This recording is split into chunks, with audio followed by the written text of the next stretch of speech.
ತಮ್ಮ ಕಷ್ಟ ನೋವುಗಳು ಏನೇ ಇದ್ದರೂ ಅದನ್ನು ಬಚ್ಚಿಟ್ಟು ಕಿರಿಯಲಿ ಟಿವಿ ಶೋ ಮೂಲಕ ನಮ್ಮ ಎಲ್ಲರನ್ನು ನಗಿಸುತ್ತಾ ಫೇಮಸ್ ಆಗಿರುವ ಪ್ರಶಾಂತ್ ಗೌಡ ಅವರು ರೀಸೆಂಟ್ ಆಗಿ ಅವರು ತಮ್ಮ ಪ್ರೇಯಸಿ ಕೃತಿ ಗೌಡ ಎನ್ನುವರ ಜೊತೆಗೆ ಗ್ರ್ಯಾಂಡ್ ಆಗಿ ಎಂಗೇಜ್ಮೆಂಟ್ ಆಗ್ತಾರೆ.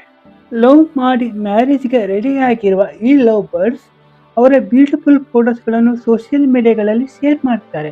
ಶೇರ್ ಮಾಡಿದ ಕೂಡಲೇ ತುಂಬಾ ವೈರಲ್ ಆಗಿರುವ ಈ ಫೋಟೋಸ್ ಅಷ್ಟೇ ಟ್ರೋಲ್ಸ್ ಆಗ್ತಿವೆ. ಜೊತೆಗೆ ಆ ಫೋಟೋಗಳಿಗೆ ಕೆಟ್ಟ ಕೆಟ್ಟ ಕಾಮೆಂಟ್ಸ್ಗಳು ಸಹ ಬರ್ತಿವೆ. ಈ ಎಲ್ಲದರ ಬಗ್ಗೆ ಡೀಟೇಲ್ ಆಗಿ ಇವತ್ತಿನ ವಿಡಿಯೋ ತುಂಬಾ ಇಂಟ್ರೆಸ್ಟಿಂಗ್ ಆಗಿರುತ್ತೆ. ಎಲ್ಲಿಯೂ ಸ್ಕಿಪ್ ಮಾಡದೆ ಈ ವಿಡಿಯೋ ನೀವು ಕೊನೆವರೆಗೂ ನೋಡಲೇಬೇಕು. ಈ ಕೂಡಲೇ ಈ ವಿಡಿಯೋಗೆ ಒಂದು ಲೈಕ್ ಕೊಟ್ಟು ನಮ್ಮ ಚಾನೆಲ್ ನೀವು ಇನ್ನೂ ಸಬ್ಸ್ಕ್ರೈಬ್ ಮಾಡಿಲ್ಲ ಎಂದಾದರೆ ಈ ಕೂಡಲೇ ಸಬ್ಸ್ಕ್ರೈಬ್ ಮಾಡಿ ನಮ್ಮ ಮುಂದಿನ ಎಲ್ಲ ವಿಡಿಯೋಗಳ ಅಪ್ಡೇಟ್ಸ್ನ್ನು ಈಸಿಯಾಗಿ ಪಡೆಯಿರಿ. ಮೊದಲು ಟಿಕ್ ಟಾಕ್, ಇನ್ಸ್ಟಾಗ್ರಾಮ್ಸ್ ಅಲ್ಲಿ ಅವರ ಅಣ್ಣನ ಮಗನ ಜೊತೆಗೆ ರೀಲ್ಸ್ ಮಾಡಿಕೊಂಡಿದ್ದ ಪ್ರಶಾಂತ್ ಅವರು ಅಲ್ಲಿಯೂ ತಮ್ಮ ಹಾಸ್ಯ ಪ್ರಜ್ಞೆಯಿಂದ ಚಿಕ್ಕ ಚಿಕ್ಕ ಮಕ್ಕಳು ಸೇರಿದಂತೆ ಎಲ್ಲರಿಗೂ ನಗು ಬರುವಂತೆ ವಿಡಿಯೋಗಳನ್ನು ಮಾಡ್ತಾ ಇದ್ರು. ಜೊತೆಗೆ ಯೂಟ್ಯೂಬ್ ಅಲ್ಲಿಯೂ ಟ್ಯಾಲೆಂಟೆಡ್ ಕಲಾವಿದ ಎಂಬ ಯೂಟ್ಯೂಬ್ ಚಾನೆಲ್ ಮೂಲಕ ವಿಡಿಯೋ ಸ್ಟಾರ್ಟ್ ಮಾಡಿ ಅಲ್ಲಿಯೂ ಸಹ ಕ್ಲಿಕ್ ಆಗ್ತಾರೆ. ಯಾವುದೇ ಹಮ್ಮು ಬಿಮ್ಮು ಇಲ್ಲದ ಸರಳ ಸಾಧು ಸ್ವಭಾವದ ವ್ಯಕ್ತಿ ಆಗಿರುವ ಪ್ರಶಾಂತ್ ಅವರು ತಮ್ಮ ಪರಿಶ್ರಮ ಹಾಗೂ ಪ್ರತಿಭೆಗಳಿಂದಲೇ ಗುರುತಿಸಿಕೊಂಡು ಒಳ್ಳೆಯ ಕಾಮಿಡಿ ಆಕ್ಟರ್ ಹಾಗೂ ಆಸೆಯಿಂದ ಕಿರಿಯಲಿ ಶೋಗೆ ಆಯ್ಕೆ ಆಗ್ತಾರೆ. ಅವರು ನೋಡುವುದಕ್ಕೆ ಕಪ್ಪಗೆ ಇದ್ದರೂ ಸಹ ಅವರು ನಮ್ಮನ್ನು ನಗಿಸುವ ಸ್ಟೈಲ್ ತುಂಬಾ ಬ್ರೈಟ್ ಆಗಿದೆ. ಅವರು ಒಂಚೂರು ದಪ್ಪಗಿದ್ದರೂ ಅವರ ಕಾಮಿಡಿಗೆ ನಮ್ಮ ಮನಸ್ಸು ಹಗುರಾಗುತ್ತೆ. ಅವರ ತಲೆಯಲ್ಲಿ ಕೂದಲು ಕಮ್ಮಿ ಇದ್ದರೂ ಸಹ ಅವರು ನಡೆದುಕೊಳ್ಳುವ ರೀತಿ ತುಂಬಾ ಉನ್ನತ ಗುಣಗಳಿಂದ ಕೂಡಿದೆ. ಇಂತಹ ಪ್ರಶಾಂತ್ ಗೌಡ ಅವರು ತಮಗೆ ಸಿಕ್ಕ ಅವಕಾಶಗಳನ್ನು ಆದಷ್ಟು ಒಳ್ಳೆಯ ರೀತಿಯಲ್ಲಿ ಉಪಯೋಗಿಸಿಕೊಂಡು ಇದ್ದ ಸ್ಕಿಟ್ಗಳನ್ನೇ ತಮ್ಮ ಕಾಮಿಡಿ ಸೆನ್ಸ್ ಮತ್ತು ಡೈಲಾಗ್ ಡೆಲಿವರಿಗಳಿಂದ ಸೊಗಸಾಗಿ ಮಾಡಿ ನಗು ತರಿಸಿ ಫೇಮಸ್ ಆಗ್ತಾರೆ. ಕೃತಿ ಗೌಡ ಎನ್ನುವರನ್ನು ಇಷ್ಟಪಡುವ ಪ್ರಶಾಂತ್ ಅವರು ಕೃತಿ ಅವ್ರಿಗೂ ಸಹ ತುಂಬಾ ಇಷ್ಟ ಆಗ್ತಾರೆ. ಪ್ರಶಾಂತ್ ಅವರು ಸ್ವಲ್ಪ ರಿಚ್ ಆಗಿದ್ದರೂ ಸಹ ಕೃತಿ ಅವರ ಹೈಟ್, ವೇಟ್, ಕಲರ್ ಅಥವಾ ಆಸ್ತಿ ಪಾಸ್ತಿ ಏನನ್ನು ನೋಡಿ ಅವರ ಲವ್ಗೆ ಓಕೆ ಹೇಳಲಿಲ್ಲ.